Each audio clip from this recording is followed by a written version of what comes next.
completely unintentional. The interesting thing is I am a lifelong fan of Planet of the Apes. I love those movies, and I especially love the first movie and also Beneath the Planet of the Apes. I watched the television series, I had all the toys, I saw all the movies. But when I came in to pitch what I would do on this film, they told me the story they wanted to tell, and it wasn't the story that I wanted to tell. And so I thought I wouldn't be doing the movie. And they said, well, no, wait, tell us what you'd want to do. And I said, well, we know the ending of the story because the ending of the story is the first movie. It's the Planet of the Apes. And that is not what this is. So somehow this world becomes that world. And I thought, well, this is the one moment then where it could have become Planet of the Humans and the Apes. And so in a way, if you can do an ape point of view movie and make it almost like a classic Western, this sort of question about whether or not these two tribes could find a way to coexist or they would turn to war, then that would create this opportunity to do this story. And to my shock, the studio said yes. And so Mark Baumbach, who had been hired to write the other version of the story, he and I instead just dove in and figured this out because they told me the one trick, the one caveat, was that I had to do it on their time schedule. So one of the things that's going to be really exciting is Mark Baumbach and I are going to write the next movie, and we're going to have to do a film festival before we start writing again, and we're going to watch all the old movies again. But I actually didn't have time to do that before we began this one. So any of the similarities between this and Battle are purely coincidental, or maybe something that was in the back of our minds because we'd both seen it as kids. I mean, well, it seemed like the opportunity that was unique to this story within the cycle, the new cycle, was about conflict. That the whole thing was about, to me, what I wanted the movie to be about was an anatomy of violence. Because, as I said, we know that it becomes the world of the '68 film, Planet of the Apes, not Planet of the Humans and the Apes. And so there must have been some moment where peace was possible, but somehow it didn't happen.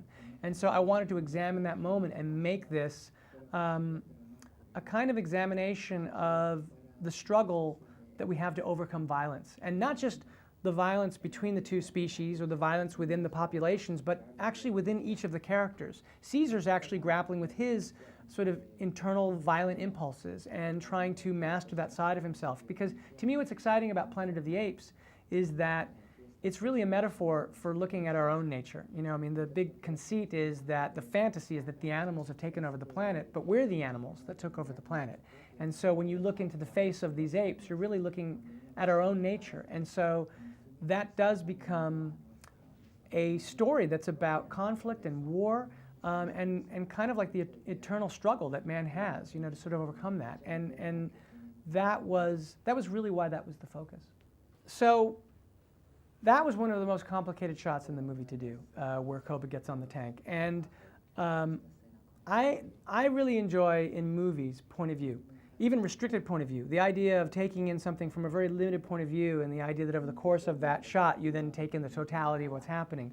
And that was an idea that I was very excited about. What's interesting is the easiest part of that shot was actually shooting the shot.